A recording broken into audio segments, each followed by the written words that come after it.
آج پاکستان تحریک انصاف کے لیے ایک بہت بری خبر آئی. کپتان کی اپنی ایک بہت بڑی وکٹ گری ہے. اقرار نے دوبارہ نکتہ چینی کی عمران ریاض کے اوپر اور انہوں نے ساتھ ہی ساتھ ان کو چیلنج کیا. مریم نواز کا جو لیکڈ کلپ تھا وہ آج بھی مختلف چینلز کی ہیڈ لائنز کے اندر شامل ہے. 10 اپریل کی جو ڈیڈ لائن تھی وہ کراس ہو گئی ہے. پیسے الیکشن کمیشن کے اکاؤنٹ میں ٹرانسفر نہیں کیے گئے. ایشو یہ چل رہا ہے کہ جی عمران خان صاحب کی تقریر کیوں نہیں دکھائی جاتی. چیئرمین پیمرا نے کہا کہ جی تقریر دکھانے پہ ہماری طرف سے کوئی پابندی نہیں ہے. حسین حقانی صاحب اب جا کے انہوں نے اپنا موقف دیا ہے. عمران خان پیرانوئڈ ڈیلیوژن کا شکار ہیں جس میں آدمی یہ سمجھتا ہے کہ ہر شخص اس کے خلاف سازش کر رہا ہے. پاکستان کا سب سے طاقتور انسان حسین حقانی صاحب کو کہا جا سکتا ہے.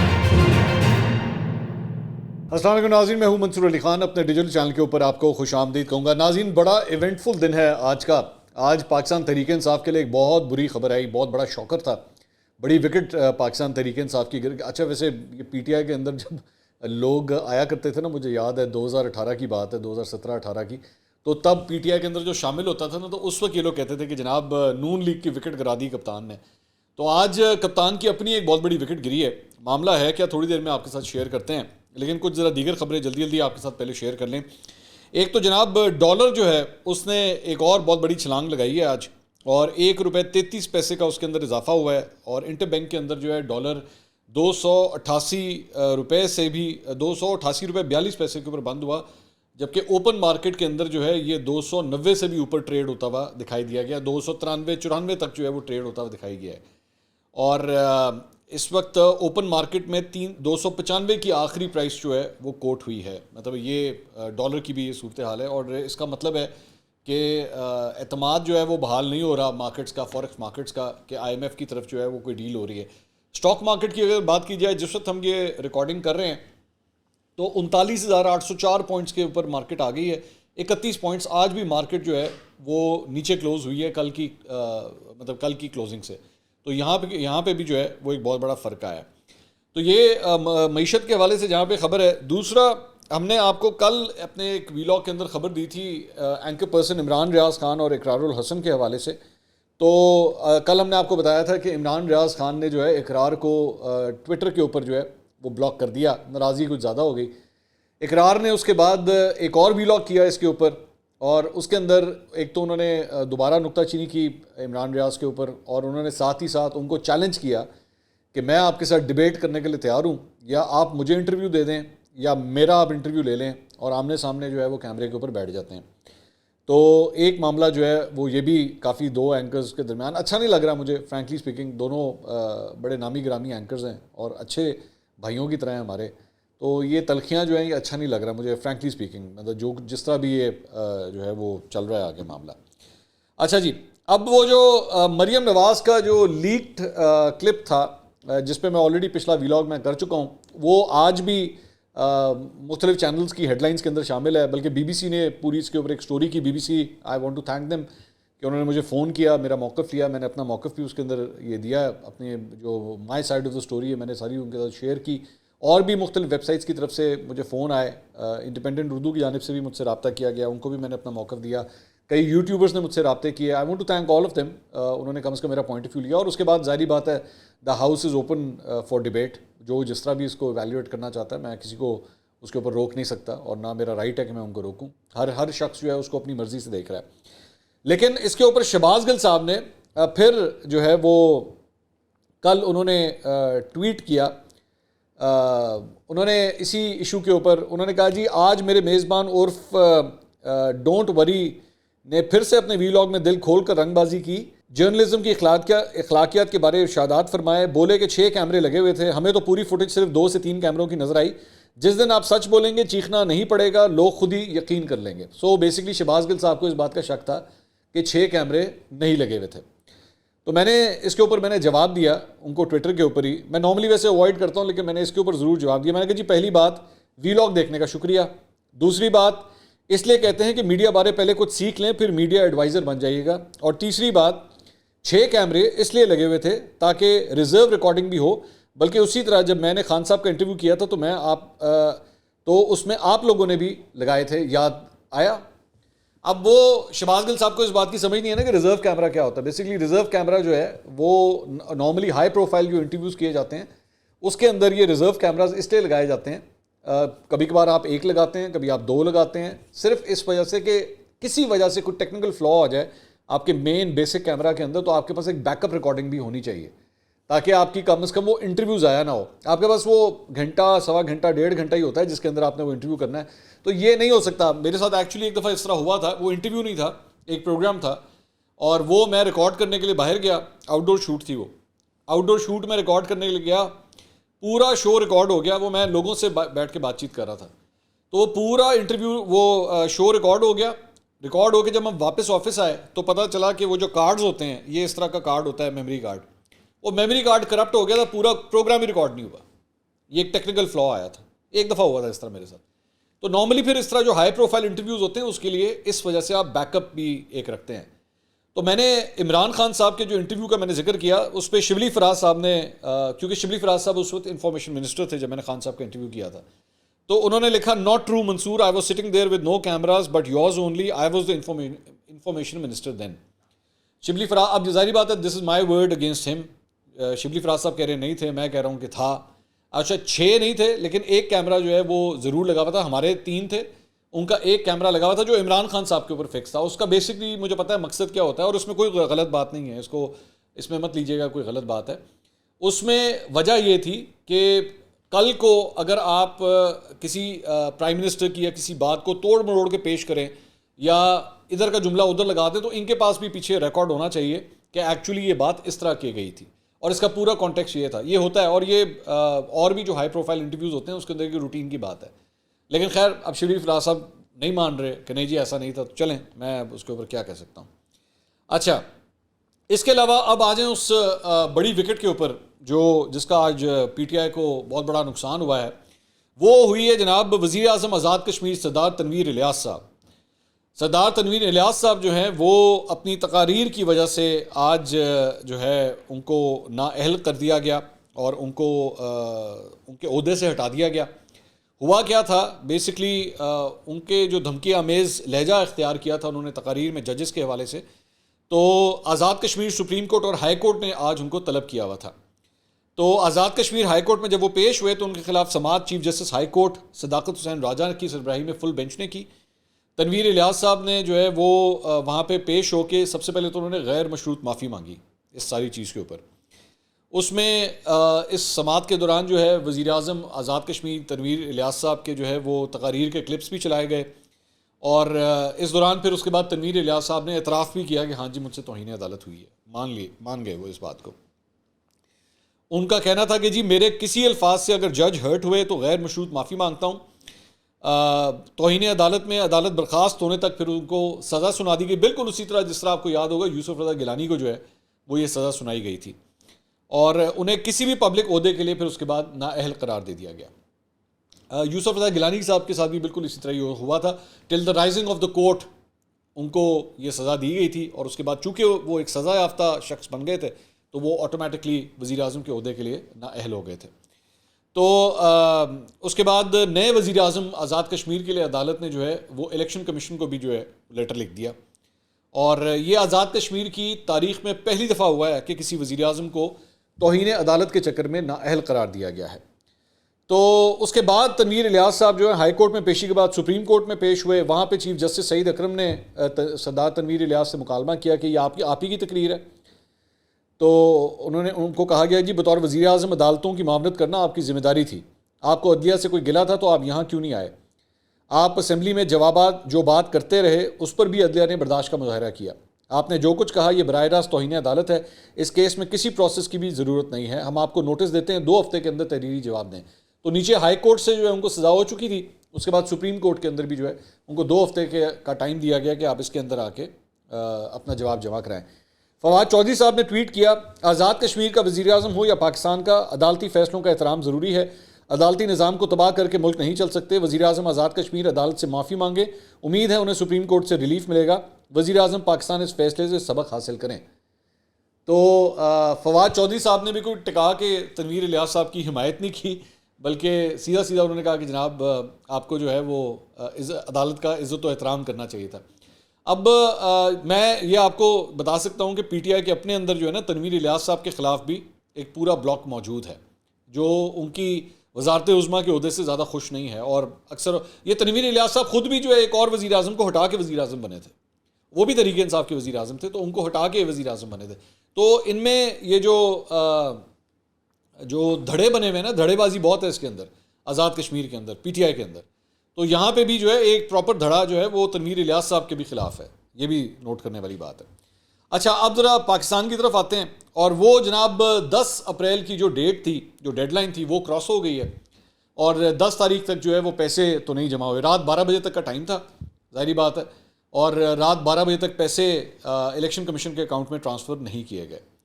تو اس سلسلے میں الیکشن کمیشن نے پنجاب کے انتخابات کے فنڈز کی دستیابی سے متعلق آج ایک صفحے کی رپورٹ جو ہے وہ سپریم کورٹ میں جمع کرا دی ہے، اور الیکشن کمیشن حکام رجسٹرار سپریم کورٹ کے دفتر گئے اور وہاں پہ انہوں نے یہ رپورٹ جمع کرائی. سپریم کورٹ نے 4 اپریل کو وفاقی حکومت کو انتخابات کے لیے 10 اپریل اور 21 ارب روپے جاری کرنے کا حکم دیا ہوا تھا. تو 11 اپریل کو فنڈ ملنے یا نہ ملنے کے حوالے سے رپورٹ پیش کرنے کی ہدایت کی گئی تھی. تو آج 11 اپریل تھی، تو الیکشن کمیشن نے جا کے اپنا کام پورا کر دیا، اور سپریم کورٹ نے وفاقی اور نگراں پنجاب حکومت کو سیکیورٹی پلان بھی الیکشن کمیشن کو جمع کروانے کا حکم دیا ہوا ہے. 16 اپریل کی ڈیٹ جو ہے وہاں ہے کہ جی 16 اپریل تک یہ رپورٹ آپ جمع کروائیں. تو جو پیسوں کے حوالے سے صورتحال رہی ہے، لگ رہا ہے سیکیورٹی کے حوالے سے بھی کوئی زیادہ اچھی رپورٹ کی امید نہیں کی جا سکتی. اچھا جی، اس کے علاوہ حکومت نے supreme court practice and procedure bill صدر مملکت کو جو ہے وہ دوبارہ بھجوا دیا ہے، اور صدر نے 10 دن میں دستخط نہ کیے تو بل از خود جو ہے وہ قانون بن جائے گا. یہ اب سیکنڈ اٹیمپٹ ہے جو یہ اسمبلیوں کی طرف سے جو ہے وہ صدر کی جانب بھیجی گئی ہے. اس سے پہلے صدر نے اسے واپس بھیج دیا تھا. تو گزشتہ روز یعنی کل پارلیمنٹ کے مشترکہ اجلاس میں کثرت رائے سے ترامیم کے ساتھ جو ہے وہ اسے منظور کیا گیا تھا. بل پر صدر کے دستخط کے بعد نیا قانون بننے کی صورت میں چیف جسٹس کا از خود نوٹس لینے کا اختیار جو ہے وہ ختم ہو جائے گا، اور 3 سینئر ججز جو ہیں وہ اس سلسلے میں پھر فیصلہ کر سکیں گے. تو اب یہ ٹائم جو ہے وہ صرف 10 دن کا ہے. 10 دن میں اگر یہ نہیں ہوتا تو آٹومیٹک جو ہے وہ یہ بل قانون کی شکل اختیار کر جائے گا. اچھا، اس کے بعد کیا کہتے ہیں، ساتھ ہی ساتھ ابھی یہ پوری طرح قانون لاگو نہیں ہوا ہے، تو اس پریکٹس اینڈ پروسیجر ایکٹ 2023 کو جو ہے سپریم کورٹ اور اسلام آباد ہائی کورٹ میں چیلنج بھی کر دیا گیا ہے ساتھ ہی. اور اس میں محمد شافع منیر ایڈوکیٹ ہیں، ان کی جانب سے یہ درخواست دائر کی گئی ہے جس میں وفاقی حکومت کو فریق بنایا گیا ہے، اور موقف اختیار کیا گیا ہے کہ سپریم کورٹ کے رولز بنانے کا اختیار صرف سپریم کورٹ کو حاصل ہے. پارلیمنٹ کی سپریم کورٹ رولز میں تبدیلی غیر قانونی ہے. درخواست میں یہ بھی کہا گیا ہے کہ ایکٹ کو غیر قانونی اور غیر آئینی قرار دیا جائے. دوسری جانب وکیل سعید آفتاب نے اسلام آباد ہائی کورٹ میں بھی supreme court practice and procedure act 2023 کو چیلنج کر دیا. تو 2 کورٹس کے اندر جو ہے وہ اس کو چیلنج کر دیا گیا ہے. اس کے علاوہ قومی اسمبلی کے ترجمان نے کہا ہے جی قومی آئینی کنونشن میں چیف جسٹس آف پاکستان سمیت سپریم کورٹ کے تمام ججز کو مدعو کیا گیا تھا، اور آئینی کنونشن کسی بھی طرح سے پارلیمانی اجلاس نہیں تھا.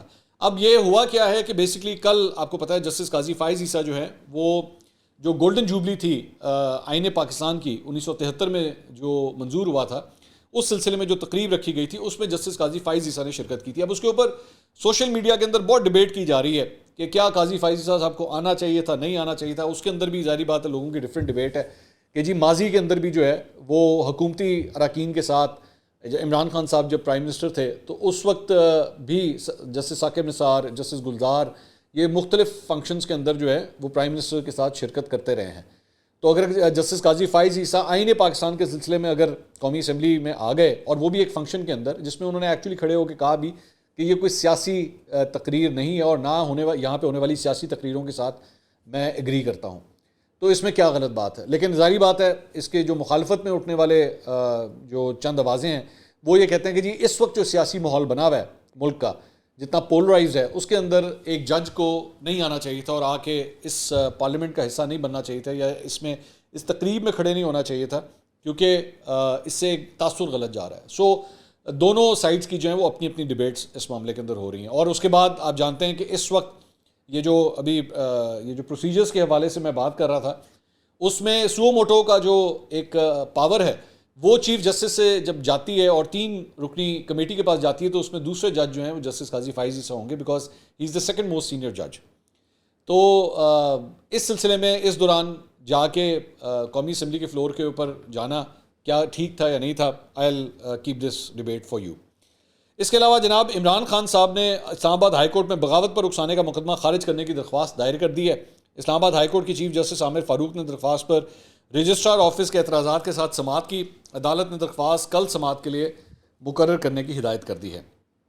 عمران خان صاحب کے لیے خوشخبری بھی آئی ہے اور وہ یہ ہے کہ اسلام آباد کی ڈسٹرکٹ اینڈ سیشن کورٹ کے ایڈیشنل سیشن جج ظفر اقبال صاحب، یہ وہی ظفر اقبال صاحب ہے جن کی عدالت میں عمران خان صاحب جا نہیں رہے تھے، بڑی مشکل سے پہنچتے تھے توشہ خانہ کے کیس میں. تو یہ توشہ خانہ کا ہی کیس ہے. اس میں الیکشن کمیشن نے درخواست دائر کی تھی کہ اس کیس کی سماعت جو ہے وہ جلد کی جائے، لیکن اس درخواست کو جو ہے وہ آج رد کر دیا گیا، خارج کر دیا گیا. عمران خان صاحب کے وکیل خواجہ حارث اور فیصل چودھری آج عدالت میں پیش ہوئے. عدالت نے سوال کیا کہ توشہ خانہ کیس کی جلد سماعت مقرر کرنے کی درخواست پر آپ کیا کہتے ہیں؟ تو عمران خان کے وکلاء نے کہا کہ جلد سماعت مقرر کرنے کا جواز کیا ہے، پیسہ ضائع ہوتا ہے. الیکشن کمیشن کی مرضی سے 29 اپریل کی تاریخ لی. 2 دن بعد الیکشن کمیشن کو خیال آیا کہ تاریخ جلد مقرر کرنی چاہیے تھی. تو خواجہ حارث نے کہا کہ جی کیس کا فیصلہ الیکشن کمیشن کے اثر و رسوخ کے بغیر ہونا ہے، لیکن عمران خان کے خلاف توشہ خانہ کیس میں امتیازی سلوک کیوں کیا جا رہا ہے؟ خواجہ حارث نے کیس جلد سماعت کے لیے مقرر کرنے کی درخواست کی مخالفت کی اور اس کے بعد عدالت نے بالآخر یہ فیصلہ دے دیا. اچھا جی، اس کے علاوہ سینٹ کی قائمہ کمیٹی برائے اطلاعات و نشریات کا اجلاس ہوا. یہ بڑا امپورٹنٹ ہے، اس کو غور سے سنیے گا. اس میں chairman committee senator Faisal Javed صاحب کی سربراہی میں P T V headquarters میں یہ اجلاس ہوا. چیئرمین پیمرا سلیم بیگ صاحب وہاں پہ موجود تھے. اجلاس میں انہوں نے کہا کہ جی عمران خان کی تقریر دکھانے یا نہ دکھانے کا فیصلہ چینلز خود کرتے ہیں. ایشو یہ چل رہا ہے کہ جی عمران خان صاحب کی تقریر کیوں نہیں دکھائی جاتی. تو اس کے اوپر فیصل جاوید صاحب ایکچولی اس پہ پوچھ رہے سوال، وہ یہ کر رہے تھے. تو اس پہ چیئرمین پیمرا نے کہا کہ جی تقریر دکھانے پہ ہماری طرف سے کوئی پابندی نہیں ہے، اور اگر چینلز تقریریں نہیں دکھا رہے تو یہ ہر چینل کی اپنی مرضی ہے. فیصل جاوید صاحب نے کہا کہ یقین دہانی کرائیں کہ عمران خان صاحب کی تقریر جو ہے تمام چینلز پہ دکھائی جائے گی. تو چیئرمین پیمرا نے کہا کہ جی ہم کسی بھی سیاسی لیڈر یا کسی پارٹی کے رہنما کے حوالے سے ہم یہ ہدایت نہیں دے سکتے کسی چینل کو، یہ ان کا اپنا ایڈیٹوریل ڈیسیجن ہے کہ کسی نے دکھانی ہے کہ نہیں دکھانی. تو ایک اور اسی یہ جو اب پتہ نہیں میں اس کو سینسرشپ کہوں یا نہ کہوں، association of electronic media editors and news directors, یہ بیسکلی ٹاپ باڈی ہے. جتنے بھی ٹیلی ویژن چینلز کے ایڈیٹرز ہیں یا ڈائریکٹر نیوز ہیں، یہ ان کی ایک باڈی ہے، بڑی امپورٹنٹ باڈی ہے. جتنے بھی چینلز ہیں جو لوگ ان کو ہیڈ کرتے ہیں، میں مالکان کی بات نہیں کر رہا، جو ان کو ہیڈ کرتے ہیں وہ اس کمیٹی میں شامل ہیں. تو ان کی جانب سے ایک یہ اناؤنسمنٹ جو ہے وہ سامنے آئی ہے. انہوں نے پیمرا کی جانب سے دھماکوں، فائرنگ اور کسی بھی ناخوشگوار واقعے کی کوریج پر عائد پابندیوں کو غیر قانونی اور آمرانہ سوچ کا عکاس قرار دیا ہے. اس میں یہ کہا گیا ہے کہ پیمرا تواتر کے ساتھ ٹی وی چینلز کو ہراساں کرنے اور دباؤ میں لانے کے مختلف حربے استعمال کر رہا ہے. اظہار وجوہ کے غیر ضروری نوٹسز کیبل آپریٹرز کے ذریعے نشریات میں خلل ڈالنے اور مختلف عدالتی احکامات کی غلط تشریح کی آڑ میں ٹی وی چینلز پر طرح طرح کی پابندیاں عائد کی جا رہی ہیں، اور اس قسم کی تمام پابندیوں کو مسترد کیا جاتا ہے. پیمرا ریگولیٹ کرنے کے بجائے ڈکٹیٹ کرنے کی روش پر عمل پیرا ہے، جس کا مقصد چینلز کو حقائق دکھانے سے روکنا، اظہار رائے کی آزادی کو سلب کرنا اور عوام کو حق معلومات سے محروم کرنا ہے، جس کی بھرپور مذمت کی جاتی ہے. تو ایک جگہ پہ پیمرا کے حوالے سے جو ہے وہ آج اس قائمہ کمیٹی کے اندر بھی جو ہے سوال ہوا ہے، اور دوسری جانب یہ جو باڈی ہے ایڈیٹرز کی، انہوں نے بھی جو ہے اس بات کو کنڈیم کیا ہے. اچھا جی، اس کے علاوہ ایک اور خبر ہے. حسین حقانی صاحب یہ کل رات کو شاہ زیب خانزادہ کے شو میں آئے ہوئے تھے اور طلعت حسین صاحب کے شو میں بھی آئے ہوئے تھے. تو انہوں نے بڑی دیر کے بعد اپنا موقف دیا ہے، اور وجہ کیا ہے؟ حسین حقانی صاحب کے اوپر الزام لگایا گیا تھا عمران خان صاحب کی جانب سے کہ جنرل باجوہ نے جو ہے حسین حقانی سے رابطہ کیا اور ان کو کہا کہ جی آپ لابی کریں امریکہ کے اندر کہ عمران خان کو ہٹانا ہے. تو حسین حقانی صاحب کا بڑا کوئی واضح موقف اس کے اوپر ابھی تک نہیں آیا تھا، تو اب جا کے انہوں نے اپنا موقف دیا ہے. انہوں نے حسین حقانی صاحب نے کہا کہ عمران خان نے 25 سال میں اپنا اینٹی امریکہ امیج بنایا. امریکہ کو یہ بتانے کے لیے کسی حسین حقانی کی ضرورت نہیں ہے کہ عمران خان اینٹی امریکہ ہیں. انہوں نے کہا کہ ڈونلڈ لو ہی نہیں، امریکہ میں بہت سے افراد سے میرے اچھے تعلقات ہیں. میرا موقف وہی ہے جو میں نے اپنی تحریروں میں لکھا ہوا ہے کہ پاکستان میں فوج سیاست میں مداخلت نہ کرے. عمران خان پیرانوئڈ ڈیلیوژن کا شکار ہیں، جس میں آدمی یہ سمجھتا ہے کہ ہر شخص اس کے خلاف سازش کر رہا ہے. شیریں مزاری کو تو اپنے گھروں کی مکھیوں اور مچھروں میں بھی امریکی سازش نظر آتی ہے. انہوں نے کہا کہ اگر کوئی مجھے ادائیگی کرتا ہے تو میری ریسرچ اور میرے موقف کے لیے کرتا ہے، میرا موقف بدلنے کے لیے نہیں کرتا. اچھا، میں بھی مطلب اس بات کے اوپر قائل ہوں کہ اگر حسین حقانی اتنا تگڑا ہو چکا ہے کہ وہ اب پوری امریکہ کو یہ کنونس کر لیں کہ جناب آپ یہ فلاں کام کر لیں، تو پھر میرا خیال میں پاکستان کا سب سے طاقتور انسان حسین حقانی صاحب کو ہی کہا جا سکتا ہے. تو یہ جو تھیوری، کنسپریسی تھیوری بنائی جاتی ہے، اس کے اندر بہت سے جھول ہیں کہ یہ کس طرح پاسبل ہے کہ آپ یہاں پہ ایک آدمی جو ہے وہ حسین حقانی صاحب کو کہ اس طرح تو پھر کوئی بھی سیاسی جماعت حسین حقانی صاحب کی خدمات جو ہیں وہ لے لے اور اس کے بعد حکومت پلٹا دے یہاں پہ پاکستان کے اندر. تو اس لیے بہت سے جھول ہیں. بہرحال حسین حقانی صاحب کے موقف جو ہے وہ سامنے آیا. انشاءاللہ اگلی ویڈیو میں دوبارہ آپ سے ملاقات ہوگی. اللہ حافظ.